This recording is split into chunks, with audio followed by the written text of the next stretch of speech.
Welcome to Evilive, the live media commentary show that answers the question, is life only worth living if it can be shared?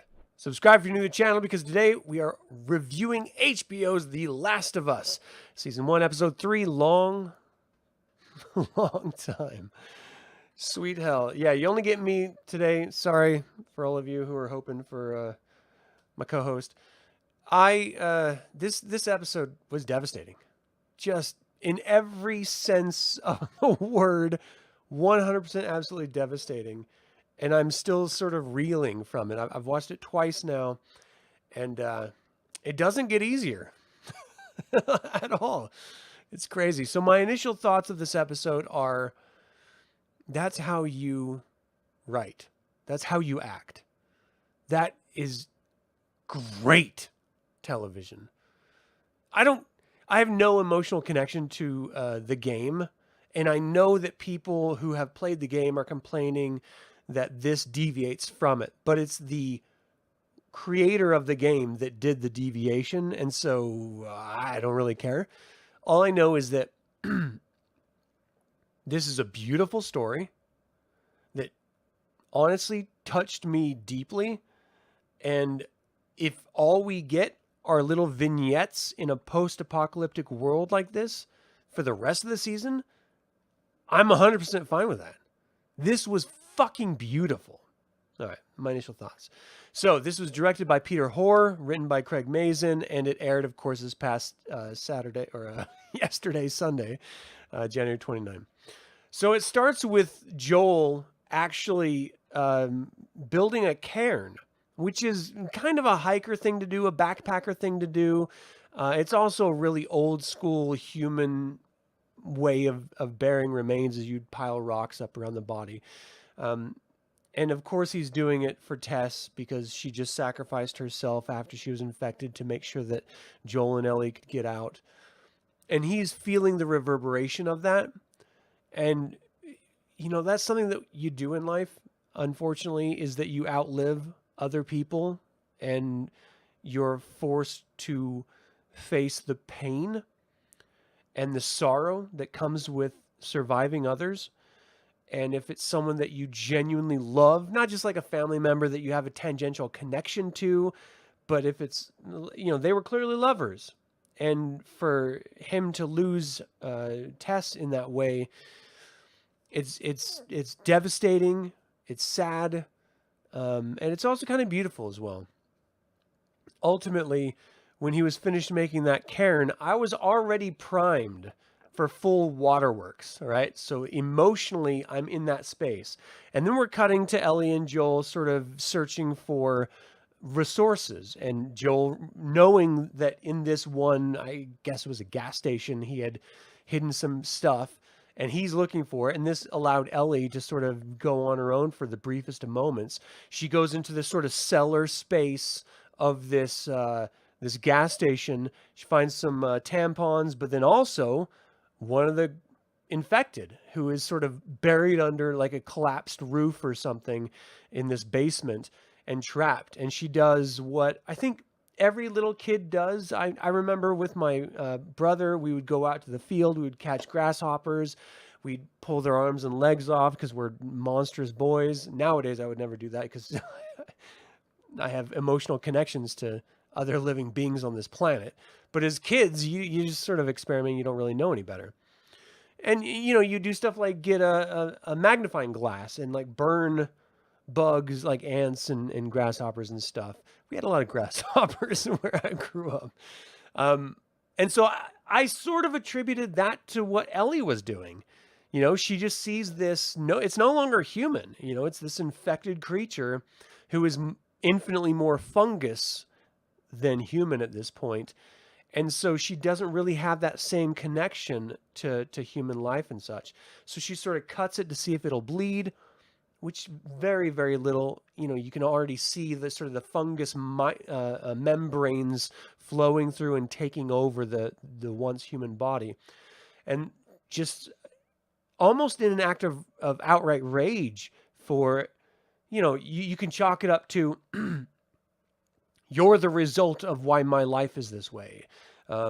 You are what is the worst in our world right now. However you want to frame it, she just sort of lashes out and stabs it and kills this creature that, again, I want to press the fact that this is no longer a human being. She did not kill someone.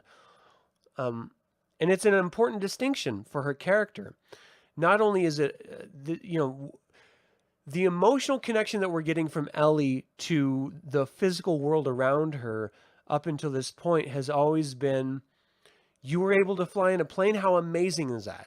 I've never been in a car. How amazing is that? There's music out here. How amazing is that? She's born in the pandemic. She's only known this infestation. She doesn't know anything else. And so everything that we take for granted, and certainly Joel in the actual show takes for granted, is magical to her and new and fresh.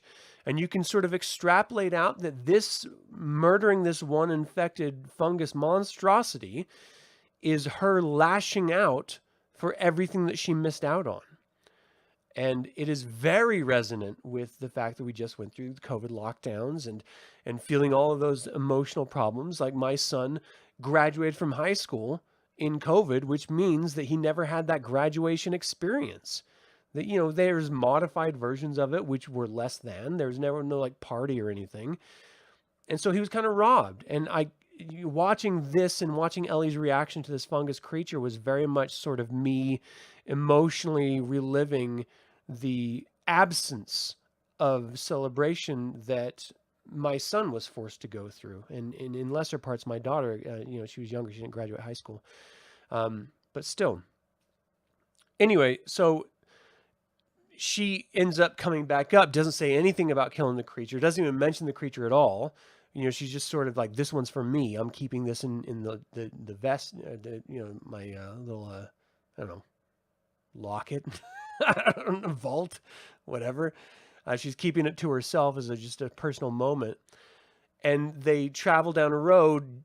Joel realizes where they're traveling, and he's like, maybe we should go take a hard right here. And she's like, well, why? There's no reason to. We can just go here. And they're all, ultimately, we know that they're continuously traveling toward Bill's, this amorphous man named Bill, who is supposed to be able to help them connect with fireflies in some way or not. As an audience, at this point, we don't know anything about that. We don't know who the hell Bill is. If you play the game, you have an idea of who Bill is, but I think this sort of broke those expectations in this series itself. So we know they're traveling there, but we don't know what that means. We know that Joel is trying to deviate, but we don't know why, until cut to, 2-3 seconds later, they come across an open grave, and it's realized that these people were not infected. They were murdered because there's no more room at the safe zones. And so rather than turn them away and allow them to be infected, they were just outright murdered. And this is another one of those moments that I was having this really hard reflection on what it means to be a human being and what survival means. Put this in the context of Night of the Living Dead. You would have done everything to save a human. Put this in the context of, Walking Dead or any zombie survival. You wouldn't murder uninfected people because they are possible allies to fight against whatever it is you're fighting against. And if you want to be as cynical as you can possibly be, at the very least, you might be able to outrun them. Therefore saving your ass because they get fucking bit. What you would never do is murder them. Healthy, regular human beings. And especially in the context of a survival show. This is something that I've never really understood, but I can appreciate the gravity and the severity of it. It's the competition for resources is ultimately what you're coming down to in a post-apocalyptic experience, right? It's you and your tribe versus someone else in their tribe fighting and trying to capitalize on the very same resources. The irony is that right now we're living in a world with more humans than arguably should ever have existed at any other time in any world in this entire universe. Like, we have this overpopulation issue, and we protect life. In a post-apocalyptic world, where the vast majority of people have already died, they're picking each other off. That juxtaposition doesn't really fit well with me. It bothers me. I understand trying to survive and fight for resources, but there's fewer people to fight for said resources.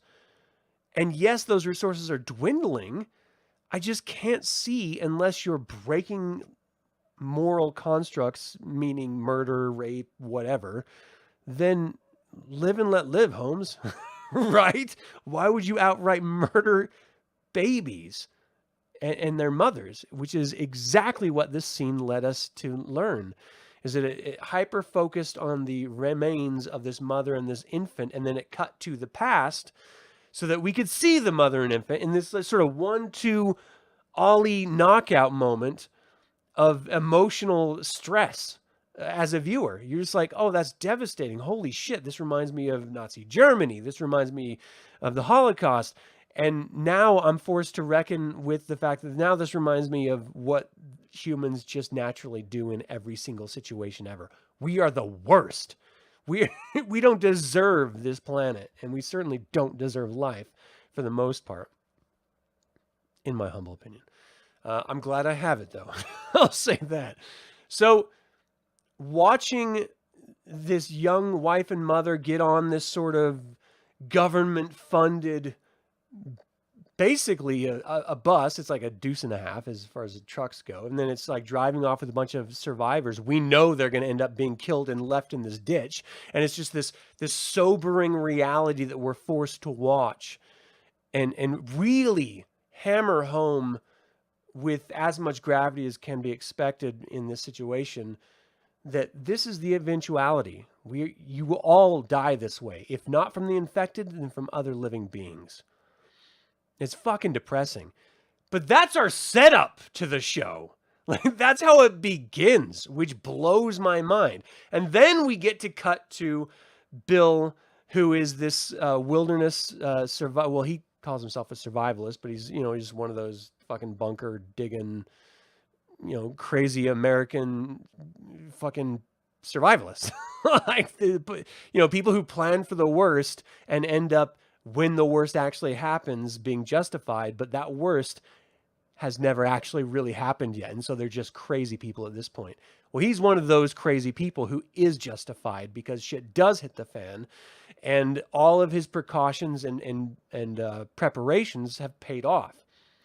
So Bill is doing everything he can to sort of stay underground until all the government has come, collected up all the people, and shipped out. And then he comes out, cordons off his space, and just starts raiding nearby areas, turning on natural gas and utility lines, and just setting himself up for perpetual self-sustaining existence. And in his mind, this is all he needs. Living his life in society, he had zero connection with other humans, and so why would you ever think that other humans have anything of value to offer you? In the chaos of the after times, I guess you could reference it, he learns a completely equal and opposite lesson. It's that all we have is each other. And if you, like, thinking about just the randomness of the universe, right? We have an infinite number of human beings on this planet, seemingly. And yet to find someone that you connect with feels impossible if you haven't. If you haven't found that connection of love and affection, it seems insurmountable, the odds that you ever could, even though we have more people on this planet than ever. At any time in all of human existence, it still seems like an impossible thing. And for Bill, it took an apocalypse for him to find someone to connect with as a human being. Frank ends up tripping, falling in a pit. Bill comes out, sees him, and they sort of have a little bit of back and forth. He's like, I'm really starving. I'm hungry. I haven't eaten for 2 days. That sounds really stupid saying out loud, but I'm fucking hungry as shit. And Bill's like, I'm not going to feed you, motherfucker. Like, if I feed you, you're going to tell all your hobo friends, and I'm going to have a line out my house like Arby's. And he's like, but Arby's wasn't free, so why would they think you'd give them free food like Arby's? Just sort of like stupid. But in that exchange, it wasn't overt, but they made that connection, that sort of witty banter between people back and forth. They had that moment, and it was enough to convince Bill to invite Frank in for a shower and hot meal. And it was enough to encourage Frank to try to connect with Bill on a human level because he needed to survive, and he saw what Bill had. And what I was afraid was going to happen was Frank was going to be using Bill in order to survive. And what I was so pleasantly surprised by is that Frank fell in love with Bill and vice versa. And there's this, in the absence of all other human beings, the chaos of the universe, these two men come together and between them find this spark of love. And we see it grow through the years. It gets to the point where Frank believes that love means taking care of your environment around you to showcase how much you love those who you're sharing that environment with. And Bill sees love as protecting the environment in order to allow those you love to flourish in their own ways.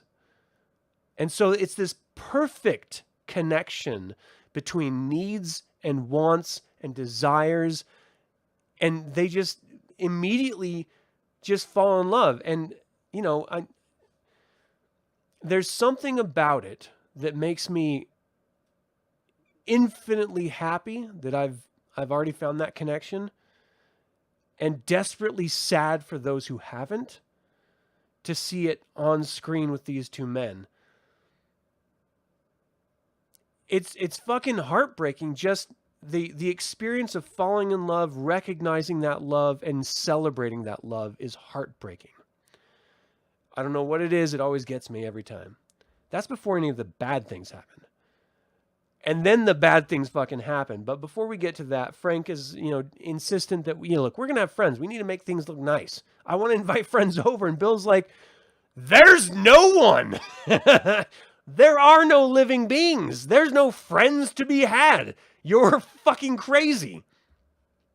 Clearly he wasn't, because Frank has been talking on the phone with no one else but Tess, Joel's Tess, who just passed.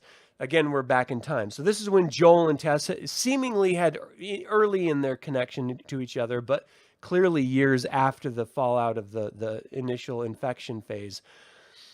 And they're just sort of trying to set up deals with this couple. And just the back and forth between both of them, between Bill and Joel and Tess and Frank, I thought was wonderful because they're very similar people, ultimately. And they made that connection because of it. But really, all Joel and Tess were trying to do was find someone to trade resources with in order to find a connection and in mutually exclusive relationships, right? Mutually beneficial relationships. And what Joel and Bill were doing was sizing each other up, making sure that, look, hey, we're fine here. We don't need you. We're self-sustaining. And Joel's like, look, at some point, someone's going to come raiding you, and it's going to get dangerous. And still Bill holds up, we're good. We're okay. So they sort of go their separate ways, but ostensibly seem like they could have maintained some sort of semblance of a connection. But we jump forward in time, and those raiders do, in fact, come to Bill and Frank's home, and they try to get in, but Bill had set up some insane... it blows Home Alone out of the water with the booby traps that he set up around his damn perimeter. But it was awesome seeing these guys trying to get in and failing utterly. What drove me crazy, and it was the only thing that bothered me about this episode, but it was enough to stand out in my mind, and it really hit home on the second viewing. Bill is supposed to be this survivalist prepper guy.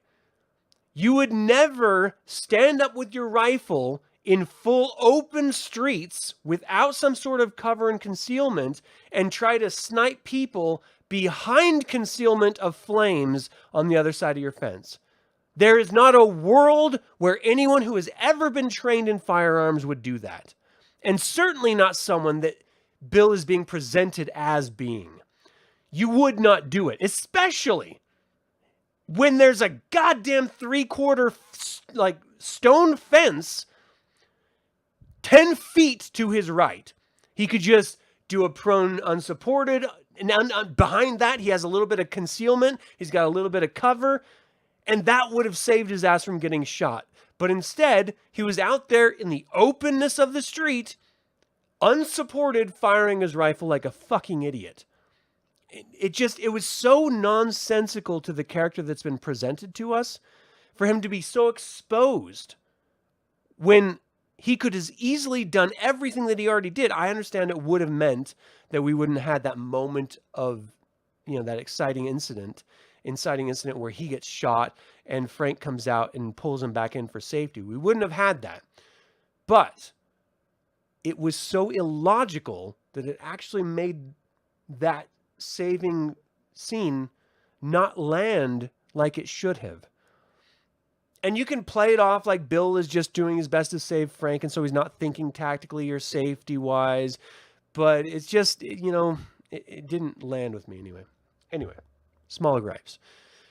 So Frank wakes up because of all the fire and all the booby traps being sprung, goes down, grabs his handgun, goes outside, sees Bill fighting him off, and then they have an exchange. Bill gets shot. They pull him in. He puts him on the table. Bill ultimately is trying to tell him, look, I made a list about how you can survive here. You can live without me. I know I'm dying. I don't want to make sure that you're protected, even on his deathbed as he sees it. Oh, this is going to make me cry. He's doing everything he can to save Frank. And it's fucking beautiful, man. So it immediately cuts screen and its roles reversed, where Frank is in a wheelchair and Bill is walking around pushing him around.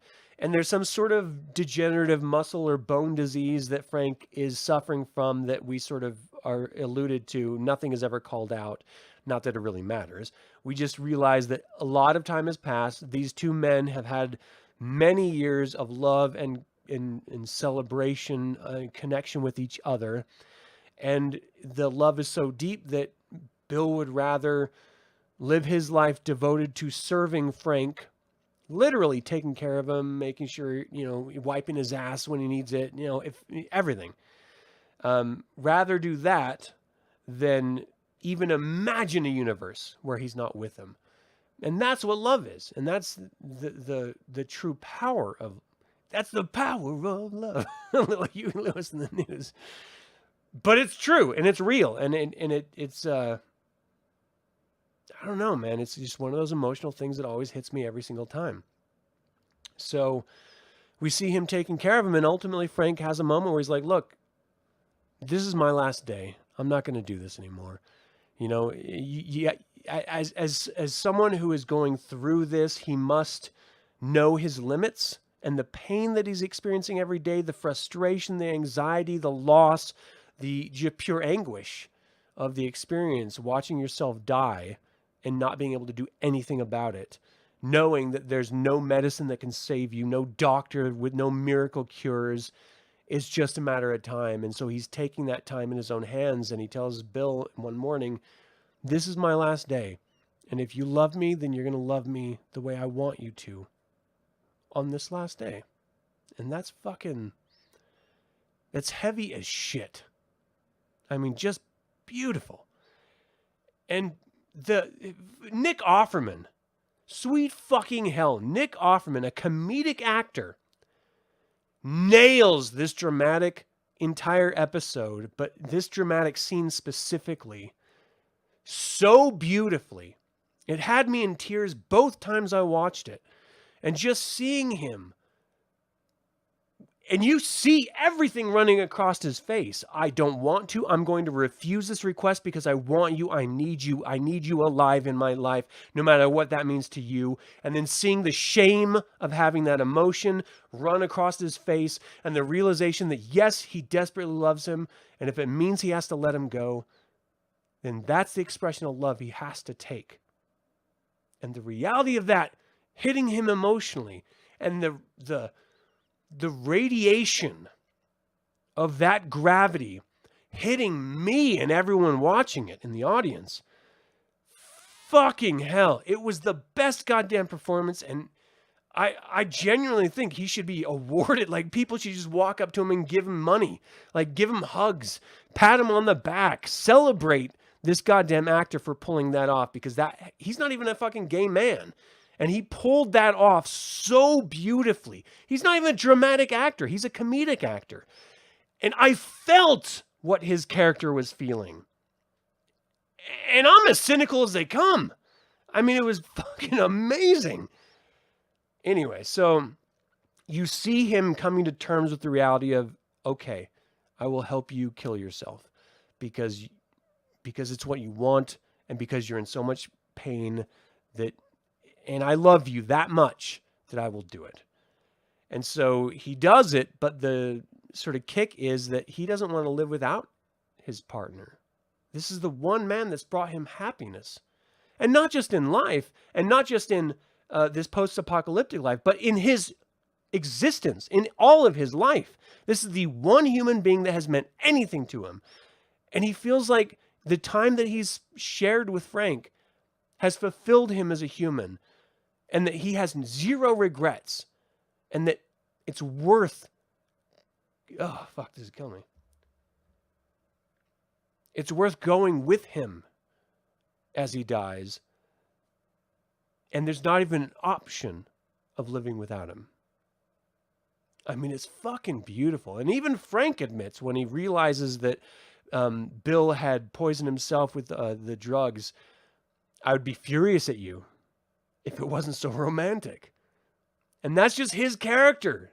You know, just him as a human expressing this love for this other human being.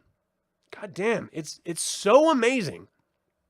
Even after the fact, I'm getting emotional. So, ostensibly, Bill has already written out a note to whomever may find them, assuming that it would probably be Joel. Opens a window so it doesn't stink up the house, and they die in each other's arms in the most romantic goddamn way one can imagine, and also, as a viewer, the most heartbreaking way as anyone can fucking imagine. And then we cut back to Joel and Ellie and them coming to this compound, coming in, finding out what happened with that note, and Bill telling him, look, all that matters is taking care of those around you, and you need to take all my resources to protect Tess. And Joel is immediately hit with like a brick in the face. My job was to protect my daughter, and I failed. And the next job I had was to protect Tess, and I failed. Can I suffer another failure in Ellie? And we see him go out and get the truck ready and start to charge batteries, and he comes back and he's like, show me your arm, just to make sure she is still, who she's supposed to be, that's sort of immune to the disease. And then he's just like, these are the rules. And what wasn't spoken, but was so apparent, was him saying, I've got you. I'm going to live my life, the rest of whatever it means, to make sure that you survive, because you are worth it. So everything that we just watched Bill and Frank go through is now reflected in Joel and Ellie. The beauty that was there, we're seeing shine out on these two survivors. And the hope that comes with that is powerful and is beautiful. I mean, that's what I got from it. Ultimately, Ellie did come across a gun. She's been trying to get a gun this whole time. And everyone, of course, she's a child, so no, you cannot have a gun. She finds a handgun that Frank used to save Bill, ironically. And I'm sure that's going to be a theme that comes up. I haven't played the game, but it's got to. Otherwise, why have it there, and why have that be the gun she finds? There's going to be some sort of George Lucas poetry happening there. But she finds the gun, she puts it in her bag, and then, they sort of leave. And she's just sort of excited about being in a car because she's never been in a fucking car before. And he's like, put your seatbelt on. She doesn't know what a fucking seatbelt is. She's never been in a car before. It's never come up. So he has to reach over, grab it, and she's just excited because they're all little gadgets and buttons and, mirrors that move and shit. And we're getting to see the innocence that Ellie really exhibits as a character. And that adds to the gravity of Joel needing to save her. Because Joel's daughter was incredibly smart and a beautiful child, a beautiful human. And it was tragic when she died. But she had lived up until that point. Yes, she was young. She didn't live a full life, but she had lived up until that point. Frank and Bill lived their entire lives up to that point that they chose their own deaths. Tess lived her whole life and had experience before the pandemic and after. Ellie hasn't. She's been stifled her entire existence behind QZs, behind fucking walls that you're not allowed to go out of for fear of, something that she's not even susceptible to. And so she is as innocent, as pure infant child as you can get in this sort of an environment. She's brand new to everything. And so the level of severity of Joel needing to protect her more than anyone else is very apparent, at least to me. And it seems to be that's the way I interpret it is that's what they're trying to get across, is how much more important she is, not simply just because of her condition, but also because that she is literally the definition of an innocent. And now Joel has to redeem himself through her protection.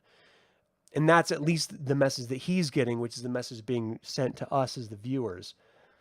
And seeing him go off and then knowing that this is only episode 3 of, I think, 9. There's going to be madness that comes.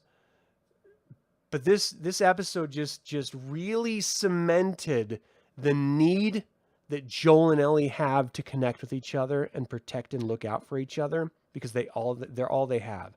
And being able to see that message paid off through the relationship of Bill and Frank, it was the most beautiful thing I've ever seen on a television show. Full stop.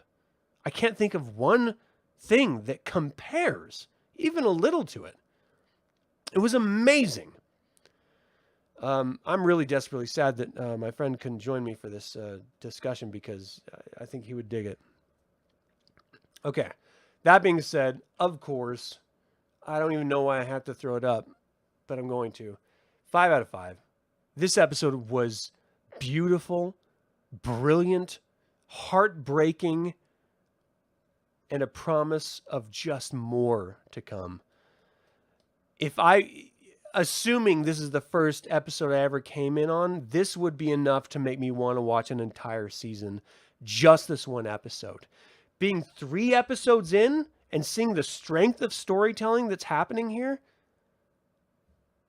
I thought Game of Thrones was great. I thought House of the Dragon was great. I thought Andor was great.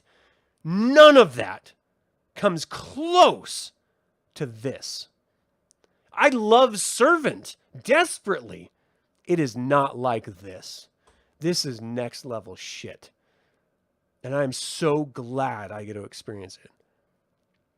I have to buy this game when it comes out, because if it's close to this level of emotional involvement, how could I possibly miss that? Oh, it's killing me. All right. So, yes, this was a fantastic episode. My favorite highlights was the relationship between Bill and Frank. I thought that was amazing. My least favorite part was Bill being a dumbass and standing up and attacking people. It doesn't make any sense. You don't do that. I'm a trained soldier. I would never do that. He's a survivalist. He should know better. It was just stupid. And you take that out and it does not change the relationship dynamic. It changes that flip of, we thought Bill was sick and dying, but then it was Frank sick and dying. But other than that flip, it didn't matter. Like, you could have just gotten rid of it, or had it done in a way that was tactically sensible. I can't wait for next week. This is amazing. I hope you're watching this as well, this show, because it's amazing. Anyway, thank you all so much for tuning in. Let me know what you thought about in the comments below about this episode. Did it rub you the right way? Was it so different from the video game, if you played the video game, that it bothered you? I'm interested to hear what you have to say about it. Let me know in the comments. Hope you guys have a fantastic week. And as always, remember that evil spelled backwards is live. And that means not just exist, but live. If you have that connection with someone, fucking cherish it, man. Because it's fleeting. Get your asses out there and be evil.